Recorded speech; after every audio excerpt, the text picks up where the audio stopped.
ओम नमः शिवाय। हर हर महादेव। दोस्तों, श्री शिवाय नमस्तुभ्यम।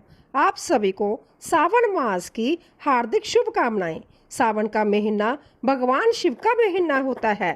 भगवान शिव की आराधना करने का पावन महीना होता है।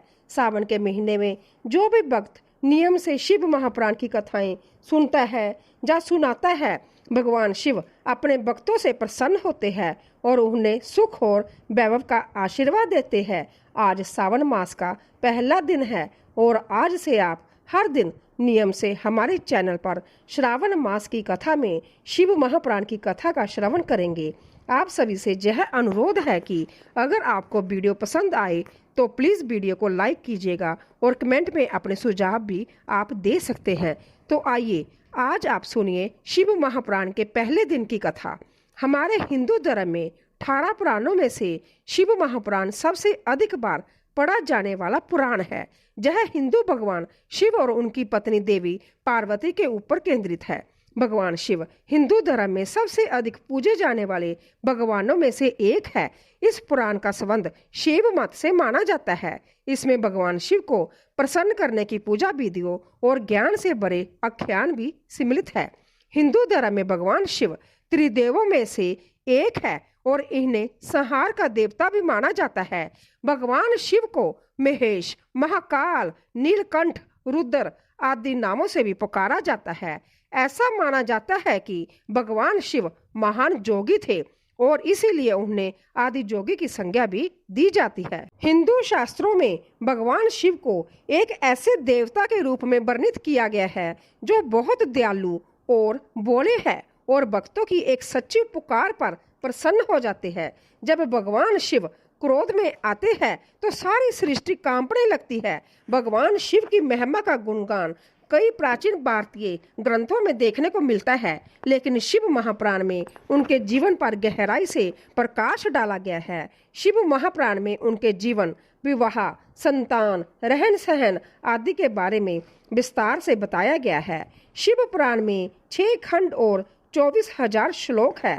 इसके खंडों के नाम इस प्रकार है: विद्वेश्वर संहिता, रुद्र संहिता, कोटि रुद्र संहिता, उमा संहिता, कैलाश संहिता और वाजु संहिता। शिव महापुराण के पाठ में भगवान शिव की पूजा और उनका जल अभिषेक और ओम नमः शिवाय मंत्र का विशेष महत्व बताया गया है। इसे करने से व्यक्ति को कई परेशानियों से मुक्ति मिलती है और शिव महापुराण के पाठ को करने से भगवान शिव प्रसन्न होते हैं और इस जीवन मरण के चक्कर से भी मुक्ति मिल जाती है। इस पुराण का पाठ करना आपको मानसिक और शारीरिक शांति प्रदान करता है। तो आइए अब सुनते हैं शिव महापुराण के महात्म्य। पहला अध्याय, सूत जी द्वारा शिव पुराण की महिमा का वर्णन। श्री शौनक जी ने पूछा, महाज्ञानी सूत जी, आप संपूर्ण सिद्धांतों के ज्ञाता हैं, कृपया मुझसे पुराणों के सार का वर्णन करें। ज्ञान और वैराग्य सहित भक्ति से प्राप्त विवेक की बुद्धि कैसी होती है तथा साधु पुरुष कैसे अपने काम, क्रोध आदि विकारों का निवारण करते हैं। इस कलयुग में सभी जीव आसुरी स्वभाव के हो गए हैं। अंत्य कृपा करके मुझे ऐसा साधन बताइए जो कल्याणकारी एवं मंगलकारी हो तथा पवित्रता लिए हो। प्रभु, वह ऐसा साधन हो जिससे मनुष्य की शुद्धि हो जाए और उस निर्मल हृदय वाले पुरुष को सदैव के लिए शिव की प्राप्ति हो जाए। श्री सूत जी ने उत्तर दिया, शौनक जी, आप धन्य हैं, क्योंकि आपके मन में पुराण कथा को सुनने के लिए अपार प्रेम व लालसा है। इसीलिए मैं तुम्हें परम उत्तम शास्त्र की कथा सुनाता हूँ। बस संपूर्ण सिद्धांत से संपन्न भक्ति को बढ़ाने वाला तथा शिवजी को संतुष्ट करने वाला अमृत के समान दिव्य शास्त्र है शिव पुराण। इसका पूर्व काल में शिवजी ने ही प्रवचन किया था। गुरुदेव व्यास ने सनातन कुमार मुनि का उपदेश पाकर आदर पूर्वक इस पुराण की रचना की है। यह पुराण कलयुग में मनुष्य के हित का परम साधन है। शिव पुराण परम उत्तम शास्त्र है। इस पृथ्वी लोक में सभी मनुष्य को भगवान शिव के विशाल स्वरूप को समझना चाहिए। इसे पढ़ना एवं सुनना सर्व साधन है। यह मनोवांछित फलों को देने वाला है।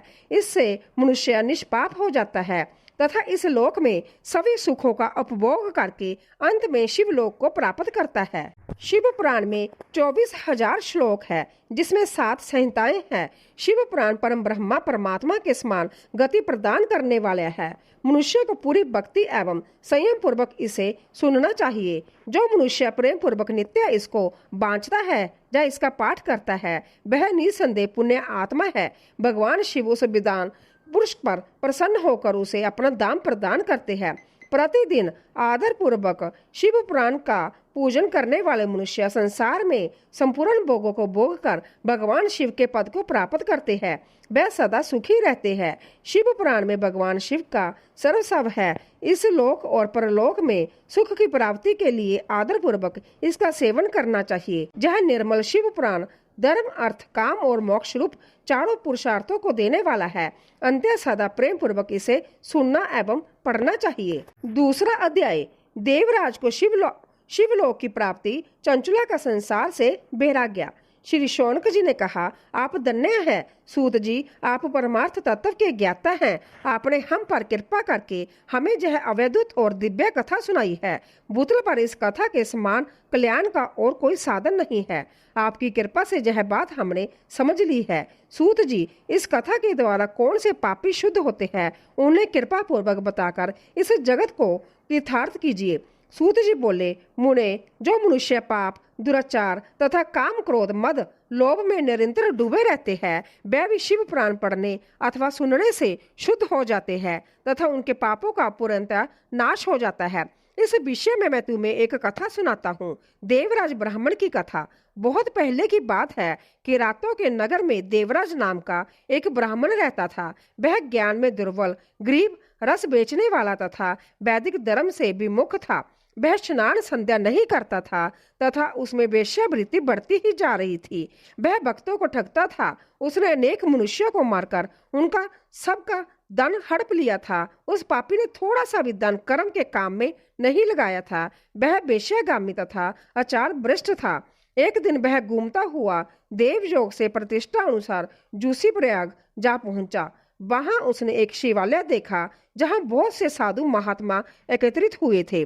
देवराज वहीं ठहर गया। वहां रात में उसे ज्वर आ गया और उसे बड़ी पीड़ा होने लगी। वहीं पर एक ब्राह्मण देवता शिव पुराण की कथा सुना रहे थे। ज्वर में पड़ा देवराज भी ब्राह्मण के मुख से शिव कथा को निरंतर सुनता रहता था। एक मास बाद देवराज ज्वर से पीड़ित अवस्था में चल बसा। जमराज के दूत उसे बांधकर जमपुरी ले गए। तभी वहां शिवलोक से भगवान शिव के पार्षदगण आ गए। वह कर्पूर के समान उज्जवल थे।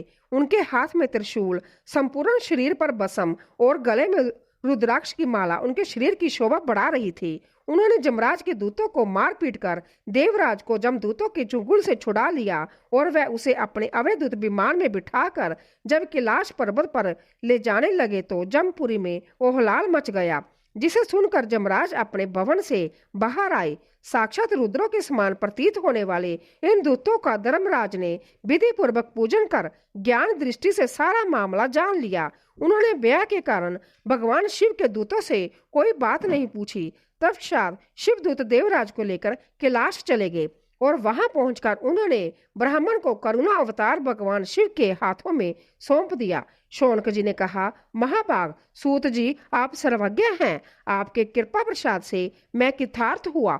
इस इतिहास को सुनकर मेरा मन आनंदित हो गया है। अंत्य भगवान शिव में प्रेम बढ़ाने वाली दूसरी कथा भी कहिए। तीसरा अध्याय, विंदुक ब्राह्मण की कथा।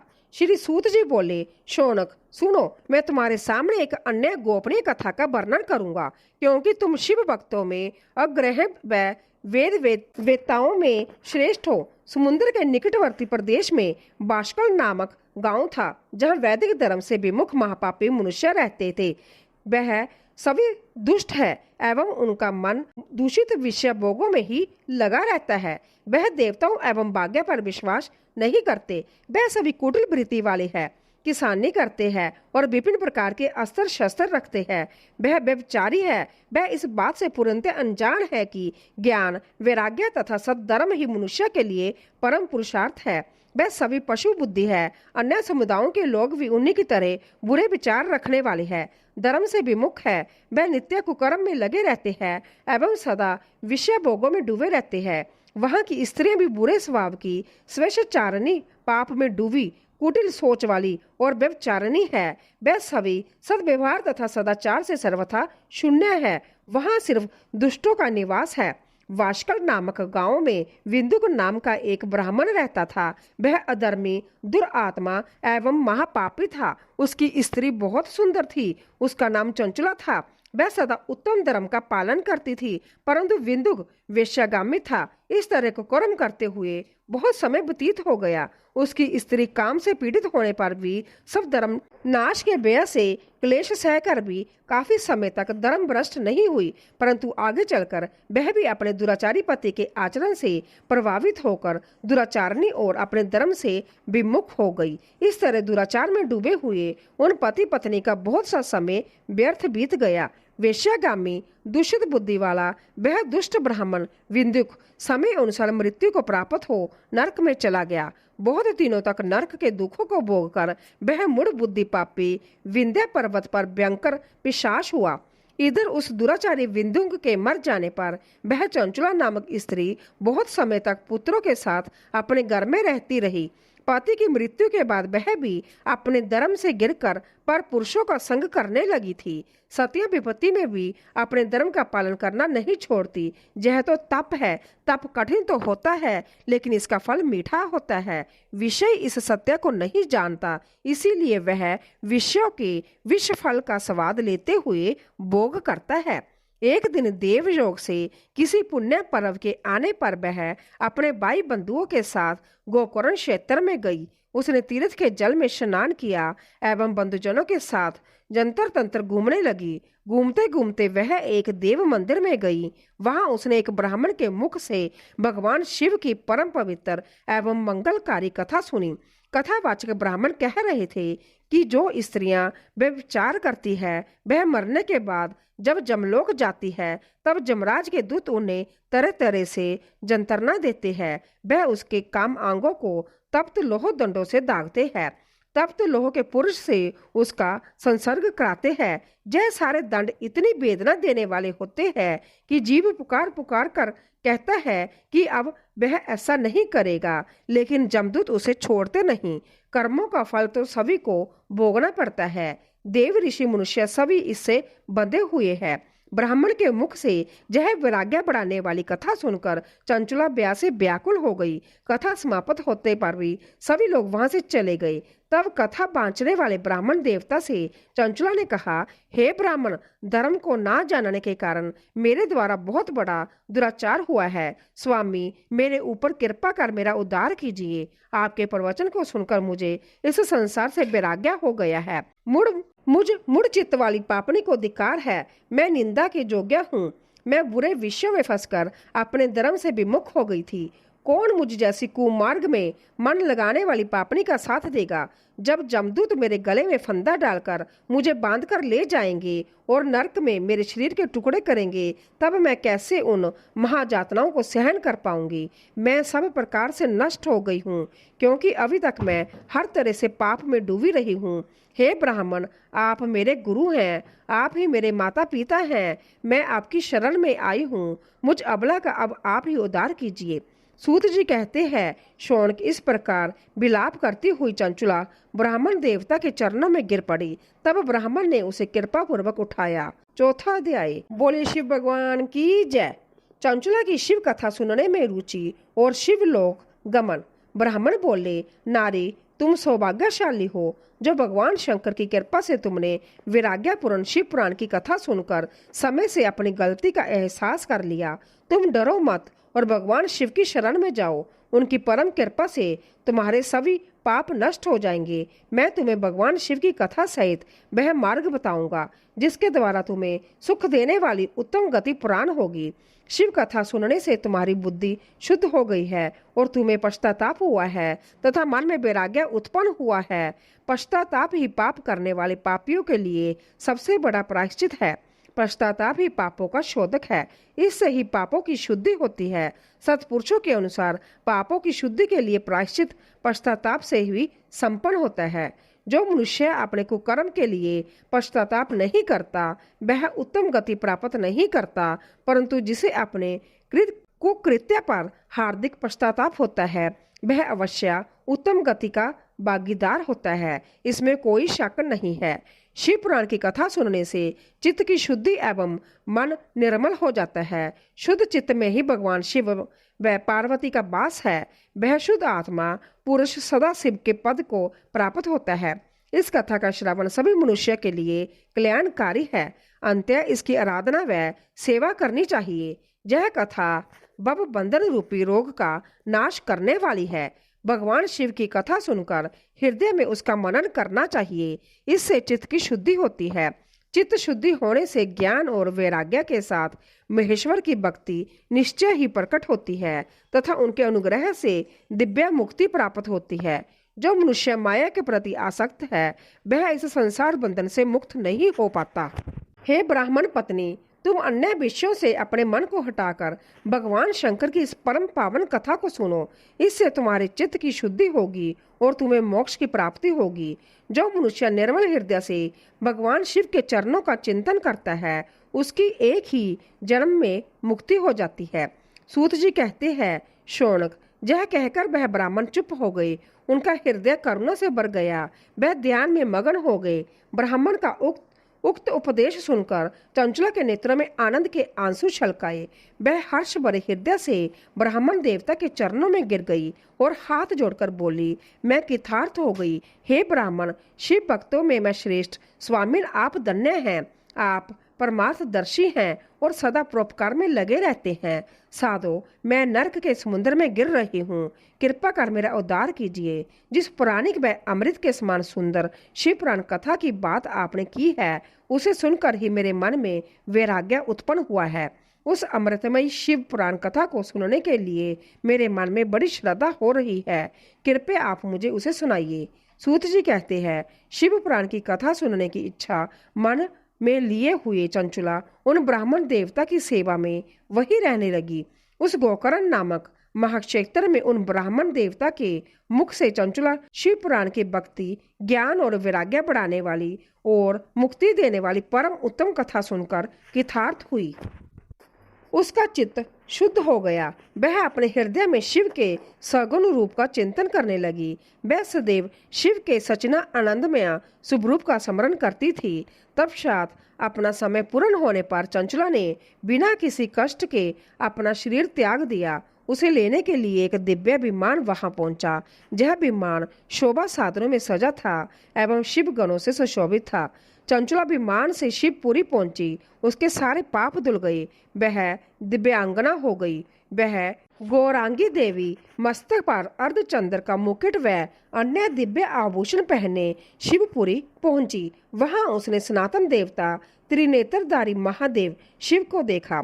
सभी देवता उनकी सेवा में भक्ति भाव से उपस्थित थे। उनकी अंग कांति करोड़ों सूर्य के समान प्रकाशित हो रही थी। 5 मुख और हर मुख में 3-3 नेत्र थे। मस्तक पर अर्धचंद्राकार मुकुट शोभामान हो रहा था। कंठ में नील चिन्ह था। उनके साथ में देवी गौरी विराजमान थी जो विद्युत पुंज के समान प्रकाशित हो रही थी। महादेव जी की कांति कपूर के समान गौर थी। उनके शरीर पर श्वेत वस्त्र थे तथा शरीर श्वेत बसम से युक्त था। इस प्रकार भगवान शिव के परम उज्जवल रूप के दर्शन कर चंचला बहुत प्रसन्न हुई। उसने भगवान को बार बार प्रणाम किया और हाथ जोड़कर प्रेम, आनंद और संतोष से युक्त हो विनीत भाव से खड़ी हो गई। उसके नेत्रों से आनंद अश्रुओं की धारा बहने लगी। भगवान शंकर व भगवती गौरी उमा ने करुणा के साथ सौम्य दृष्टि से देखकर चंचला को अपने पास बुलाया। गौरी उमा ने उसे प्रेम पूर्वक अपनी सखी बना लिया। चंचला सुखपूर्वक भगवान शिव के धाम में उमा देवी की सखी के रूप में निवास करने लगी। 5वां अध्याय, विंदुक का पिशाच जोनी से उद्धार। सूत जी बोले, शौनक, एक दिन चंचुला आनंद में मगन उमा देवी के पास गई और दोनों हाथ जोड़कर उनकी स्तुति करने लगी। चंचुला बोली, हे गिरिजा नंदिनी, स्कंद माता उमा, आप सभी मनुष्य एवं देवताओं द्वारा पूज्य तथा समस्त सुखों को देने वाली है। आप शंभु प्रिय हैं, आप ही सगुना और निर्गुण हैं। हे सच्चिदानंद स्वरूपिणी, आप ही प्रकृति की पोषक हैं। हे माता, आप ही संसार की सृष्टि पालन और संहार करने वाली हैं। आप ही ब्रह्मा विष्णु और महेश को उत्तम प्रतिष्ठा देने वाली परम शक्ति हैं। सूत जी कहते हैं, शौनक, सदगति प्राप्त चंचुला इस प्रकार देवी की स्तुति कर शांत हो गई। उसकी आंखों में प्रेम के आंसू उमड़ आए। तब शंकर प्रिया भगवत वत्सला उमा देवी ने बड़े प्रेम से चंचुला को चुप कराते हुए कहा, सखी चंचुला, मैं तुम्हारी स्तुति से प्रसन्न हूँ। बोलो, क्या वर मांगती हो? चंचुला बोली, हे गिरिजा राजकुमारी, मेरे पति विंदुक इस समय कहाँ है? उनकी कैसी गति हुई है, मुझे बताइए और कुछ ऐसा उपाय कीजिए ताकि हम फिर से मिल सकें। हे महादेवी, मेरे पति एक शूद्र जाति वेश्या के प्रति आसक्त थे और पाप में ही डूबे रहते थे। गिरिजा बोली, बेटी, तुम्हारा पति विंदुक बड़ा पापी था, उसका अंत बड़ा भयानक हुआ। वेश्या का उपभोग करने के कारण वह मूर्ख नरक में अनेक वर्षों तक अनेक प्रकार के दुख भोग कर अवशेष पाप को भोगने के लिए विंध्या पर्वत पर पिशाच की जोनी में रह रहा है। वह दुष्ट वहीं वायु पीकर रहता है और सब प्रकार के कष्ट सहता है।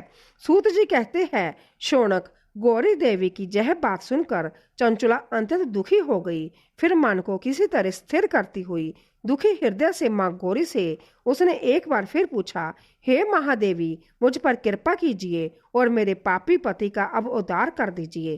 कृपा करके मुझे वह उपाय बताइए जिससे मेरे पति को उत्तम गति प्राप्त हो सके। गौरी देवी ने कहा, यदि तुम्हारा पति विंदुक शिव पुराण की पुण्य में उत्तम कथा सुने तो वह इस दुर्गति को पार करके उत्तम गति का भागी हो सकता है।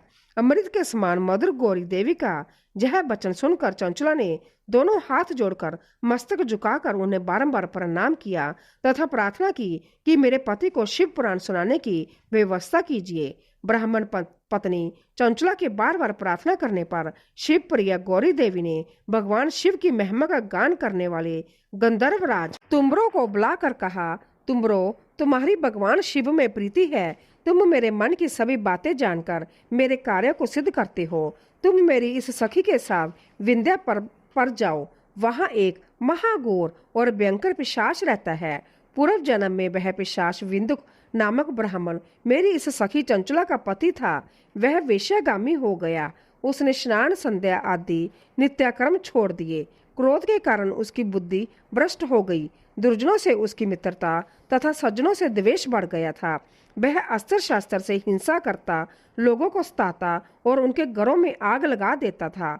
चंडालों से दोस्ती करता, वह रोज वेश्या के पास जाता था। पत्नी को त्याग कर दुष्ट लोगों से दोस्ती कर उन्हीं के संपर्क में रहता था। वह मृत्यु तक दुराचार में फंसा रहा। मृत्यु के बाद उसे पापियों के भोग स्थान जमपुर ले जाया गया। वहां घोर नरकों को सहकर इस समय वह विंध्या पर्वत पर पिशाच बनकर रह रहा है और पापों का फल भोग रहा है। तुम उसके सामने परम पुण्यामी पापों का नाश करने वाली शिव पुराण की दिव्य कथा का प्रवचन करो। इस कथा को सुनने से उसका हृदय सभी पापों से मुक्त होकर शुद्ध हो जाएगा और वह प्रेत जोनि से मुक्त हो जाएगा। दुर्गति से मुक्त होने पर उस विंदुक नामक पिशाच को विमान पर बिठाकर तुम भगवान शिव के पास ले आना।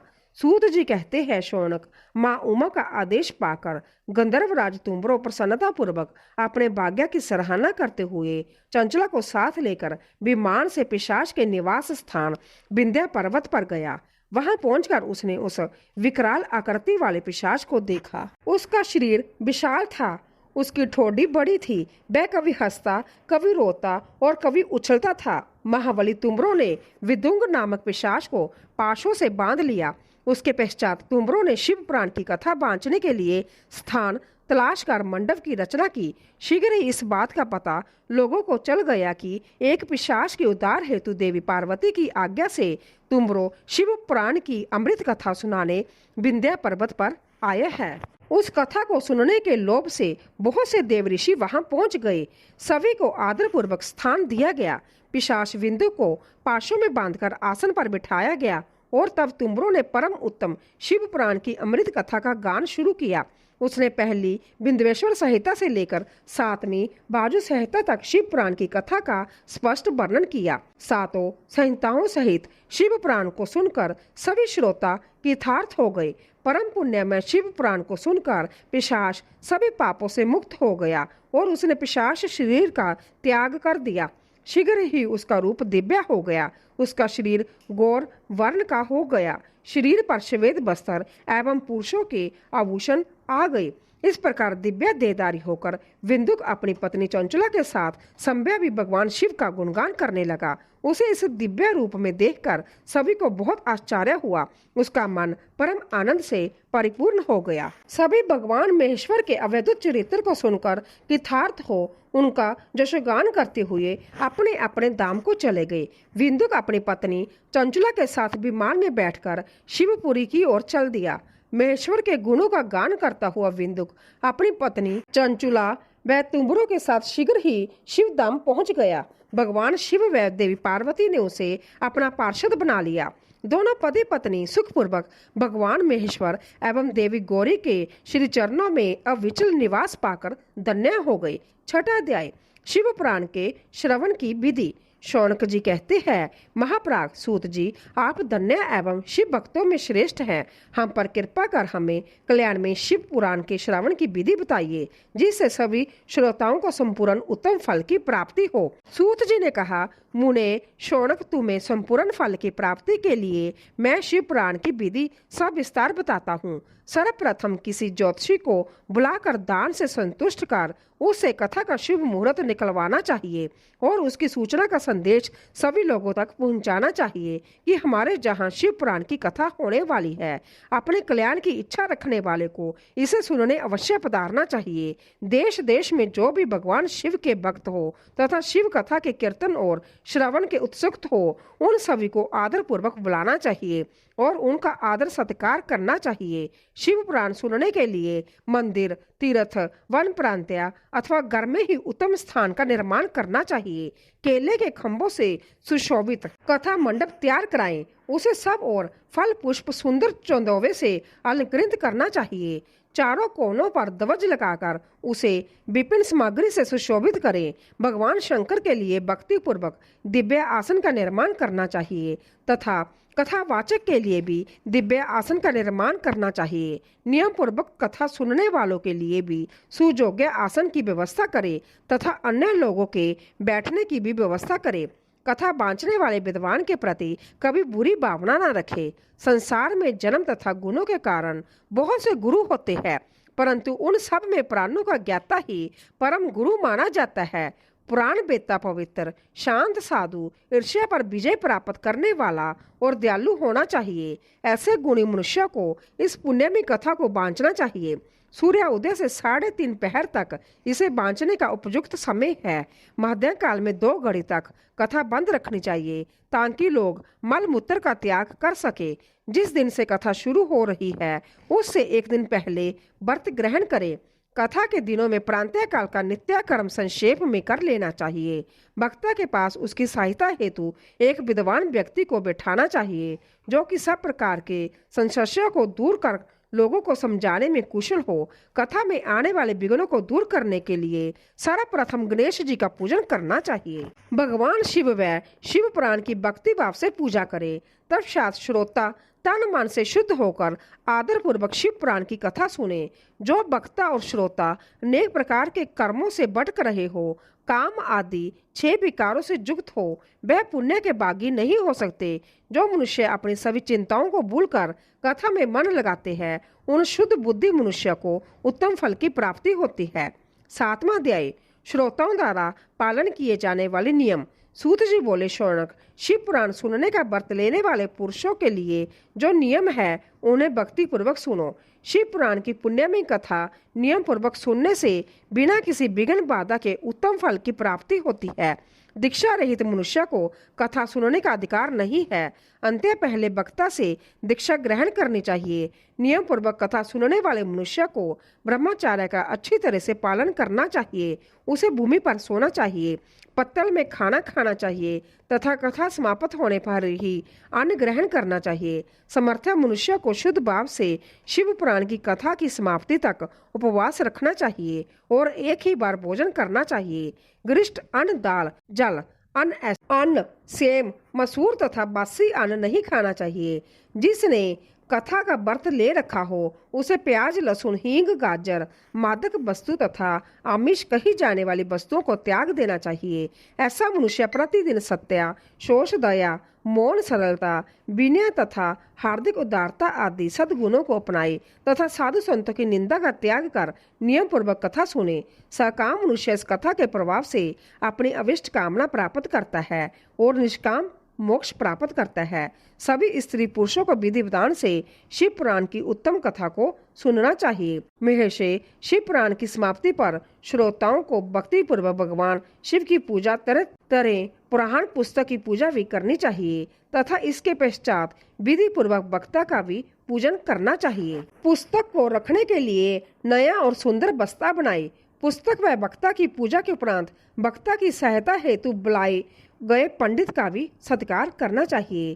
कथा में पधारे अन्य ब्राह्मणों को भी अन्नदान का दान दे। गीत, वाद और नृत्य से उत्सव को महान बनाए। विरक्त मनुष्य को कथा समाप्ति पर गीता का पाठ करना चाहिए तथा गृहस्थ को श्रवण कर्म की शांति हेतु होम करना चाहिए। होम रुद्र संहिता के श्लोकों द्वारा अथवा गायत्री मंत्र के द्वारा करे। यदि हवन करने में असमर्थ हो तो भक्ति पूर्वक शिव सहस्र नाम का पाठ करें। कथा श्रवण संबंधी व्रत की पूर्णता के लिए शहद से बनी खीर का भोजन 11 ब्राह्मणों को कराकर उन्हें दक्षिणा दे। समृद्ध मनुष्य 3 तोले सोने का एक सुंदर सिंहासन बनाए और उसके ऊपर लिखी अथवा लिखाई हुई शिव पुराण की लिखी पोथी विधि पूर्वक स्थापित करें तथा पूजा करके दक्षिणा चढ़ाएं। फिर आचार्य का वस्त्र, आभूषण एवं गंध से पूजन करके दक्षिणा सहित वह पुस्तक उन्हें भेंट कर दें। शौनक इस पुराण के दान के प्रभाव से भगवान शिव का अनुग्रह पाकर मनुष्य भवबंधन से मुक्त हो जाता है। शिव पुराण को विधि पूर्वक संपन्न करने पर यह संपूर्ण फल देता है तथा भोग और मोक्ष प्रदान करता है। मुने शिव पुराण का सारा महात्म्य जो संपूर्ण फल देने वाला है मैंने तुम्हें सुना दिया है। अब आप और क्या सुनना चाहते हो? श्रीमान शिव पुराण सभी पुराणों के माथे का तिलक है। जो मनुष्य सदा भगवान शिव का ध्यान करते हैं, जिनकी वाणी शिव के गुणों को स्तुति करती है और जिनके दोनों कान उनकी कथा सुनते हैं, उनका जीवन सफल हो जाता है। वे संसार सागर से पार हो जाते हैं। ऐसे लोग इहलोक और परलोक में सदा सुखी रहते हैं। भगवान शिव के सचना आनंदमय स्वरूप का स्पर्श पाकर ही समस्त प्रकार के कष्टों का निवारण हो जाता है। उनकी महिमा जगत के बाहर और भीतर दोनों जगह विद्यमान है। उन अनंत आनंद रूप परम शिव की मैं शरण लेता हूँ। बिंदेश्वर संहिता, पहला अध्याय, पापनाशक साधनों के विषय में प्रश्न। जो आदि से लेकर अंत में है, नित्य मंगलमय है, जो आत्मा के स्वरूप को प्रकाशित करने वाले हैं, जिनके 5 मुख है और जो खेल खेल में जगत की रचना, पालन और संहार तथा अनुग्रह एवं तिरोभाव रूप 5 प्रबल कर्म करते हैं, उन सर्वश्रेष्ठ अजर अमर उमापति भगवान शंकर का मैं मन ही मन चिंतन करता हूँ।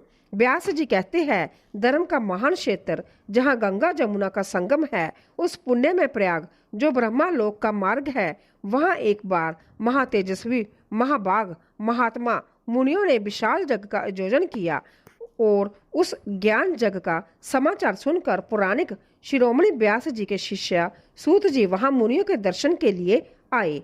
सूत जी का सभी मुनियों ने विधिवत स्वागत व सत्कार किया तथा उनकी स्तुति करते हुए हाथ जोड़कर उनसे कहा, हे सर्वज्ञ विद्वान रोमहर्षण जी, आप बड़े भाग्यशाली हैं। आपने संभव व्यास जी के मुख से पुराण विद्या प्राप्त की है।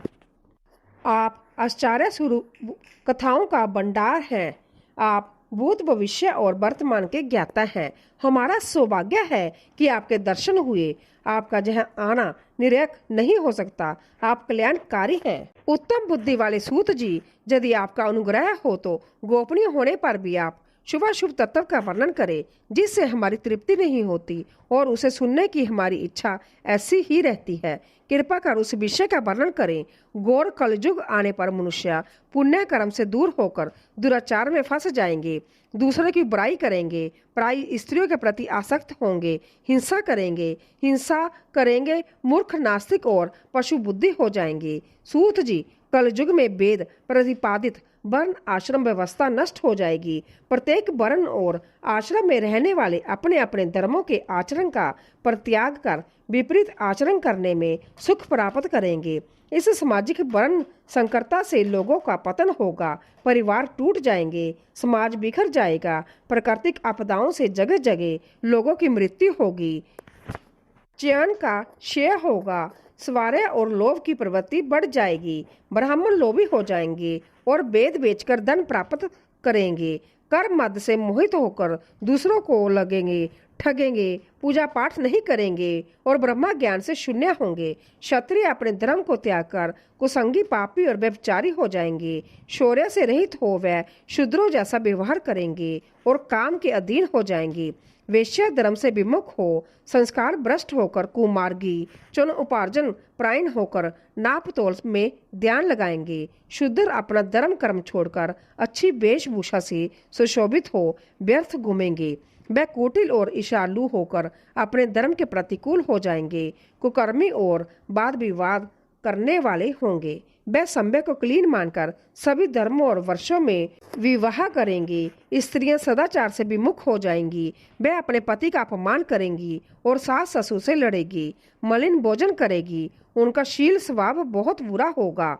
सूत जी, इस तरह जिनकी बुद्धि नष्ट हो गई है और जिन्होंने अपने धर्म का त्याग कर दिया है, ऐसे लोग लोक परलोक में उत्तम गरीब व उत्तम गति कैसे प्राप्त होंगे? इस चिंता से हम सभी व्याकुल हैं। परोपकार के समान कोई धर्म नहीं है। इस धर्म का पालन करने वाला दूसरों को सुखी करता हुआ संभव भी प्रसन्नता अनुभव करता है। यह भावना यदि निष्काम हो तो कर्ता का हृदय शुद्ध करते हुए उसे परम गति प्रदान करती है। हे महामुने, आप समस्त सिद्धांतों के ज्ञाता हैं। कृपा कर कोई ऐसा उपाय बताइए जिससे इन सब के पापों का तत्काल नाश हो जाए। व्यास जी कहते हैं, उन श्रेष्ठ मुनियों की यह बात सुनकर सूत जी मानी मन परम श्रेष्ठ भगवान शंकर का स्मरण करके उनसे इस प्रकार बोले। दूसरा अध्याय, शिव पुराण का परिचय और महिमा। सूत जी कहते हैं, साधु महात्माओं, आपने बहुत अच्छी बात पूछी है। यह प्रश्न तीनों लोगों का हित करने वाला है। आप लोगों के स्नेहपूर्ण आग्रह पर गुरुदेव व्यास का स्मरण कर मैं समस्त पाप राशियों से उद्धार करने वाले शिव पुराण की अमृत कथा का वर्णन कर रहा हूँ। यह वेदांत का सार सर्वस्व है। यही परलोक में परमार्थ को देने वाला है तथा दुष्टों का विनाश करने वाला है। इसमें भगवान शिव के उत्तम यश का वर्णन है। धर्म, अर्थ, काम और मोक्ष आदि पुरुषार्थों को देने वाला पुराण अपने प्रभाव की दृष्टि से वृद्धि तथा विस्तार को प्राप्त हो रहा है। शिव पुराण के अध्ययन से कलयुग के सभी पापों में लिप्त जीव उत्तम गति को प्राप्त होंगे। इसके उदय से ही कलयुग का उत्पात शांत हो जाएगा। शिव पुराण को वेद तुल्य माना जाएगा। इसका प्रवचन सर्वप्रथम भगवान शिव ने ही किया था। इस पुराण के 12 खंड जब वेद है। यह 12 संहिताएं हैं। विद्वेश्वर संहिता, रुद्र संहिता, विनायक संहिता, उमा संहिता, सहस्र कोटि रुद्र संहिता, एकादश रुद्र संहिता, कैलाश संहिता, शतरुद्र संहिता, कोटि रुद्र संहिता, माता संहिता, वायव्य संहिता तथा धर्म संहिता। विद्वेश्वर संहिता में 10,000 श्लोक है। रुद्र संहिता, विनायक संहिता, उमा संहिता और मातर संहिता प्रत्येक में 8-8 हजार श्लोक है। एकादश रुद्र संहिता में 13,000, कैलाश संहिता में 6,000, शतरुद्र संहिता में 3,000, कोटि रुद्र संहिता में 9,000, सहस्र कोटि रुद्र संहिता में 11,000, वायव्य संहिता में 4,000 तथा धर्म संहिता में 12,000 श्लोक है। मूल शिव पुराण में कुल 1,00,000 श्लोक है, परंतु व्यास जी ने इसे 24,000 श्लोकों में संक्षिप्त कर दिया है। पुराणों की क्रम संख्या में शिव पुराण का चौथा स्थान है, जिसमें 7 संहिताएं हैं। पूर्व काल में भगवान शिव ने 100 करोड़ श्लोकों का पुराण ग्रंथ ग्रंथित किया था। सृष्टि के आरंभ में निर्मित यह पुराण साहित्य अधिक प्रसिद्ध था। द्वापर युग में दैत्यायन आदि महर्षियों ने पुराण को 18 भागों में विभाजित कर 4 लाख श्लोकों में इसको संक्षिप्त कर दिया। इसके उपरांत व्यास जी ने 24,000 श्लोकों में इसका प्रतिपादन किया। यह वेद तुल्य पुराण विद्वेश्वर रुद्र संहिता, शतरुद्र संहिता, कोटि रुद्र संहिता, उमा संहिता, कैलाश संहिता और वायव्य संहिता नामक 7 संहिताओं में विभाजित है। यह 7 संहिताओं वाला शिव पुराण वेद के समान प्रामाणिक तथा उत्तम गति प्रदान करने वाला है। इस निर्मल शिव पुराण की रचना भगवान शिव द्वारा की गई है तथा इसको संक्षेप में संकलित करने का श्रेय व्यास जी को जाता है। शिव पुराण सभी जीवों का कल्याण करने वाला, सभी पापों का नाश करने वाला है। यह सत्पुरुषों को कल्याण प्रदान करने वाला है। यह तुलना रहित है तथा इसमें वेद प्रतिपादित अवैधित ज्ञान तथा निष्कपट धर्म का प्रतिपादन है। शिव पुराण श्रेष्ठ मंत्र समूहों का संकलन है तथा यही सभी के लिए शिव धाम की प्राप्ति का साधन है। समस्त पुराणों में सर्वश्रेष्ठ शिव पुराण ईर्ष्या रहित अंतःकरण वाले विद्वानों के लिए जानने की वस्तु है। इसमें परमात्मा का गान किया गया है। इस अमृतमय शिव पुराण को आदर से पढ़ने और सुनने वाला मनुष्य भगवान शिव का प्रिय होकर परम गति को प्राप्त कर लेता है। तो भक्तों, ये थी आज की शिव पुराण की पावन कथा। अगर आपको यह कथा पसंद आई हो तो जाने से पहले चैनल को सब्सक्राइब करके बेल आइकॉन को जरूर दबाएं ताकि महादेव की कोई भी कथा आपसे मिस ना हो। कमेंट बॉक्स में अपनी श्रद्धा व्यक्त करते हुए हर हर महादेव अवश्य लिखें और साथ ही हमें यह जरूर बताएं कि आप यह कथा किस देश से सुन रहे हैं। अपने देश का नाम कमेंट में लिखना ना भूले। महादेव आप सभी का कल्याण करे। हर हर महादेव। नमः शिवाय।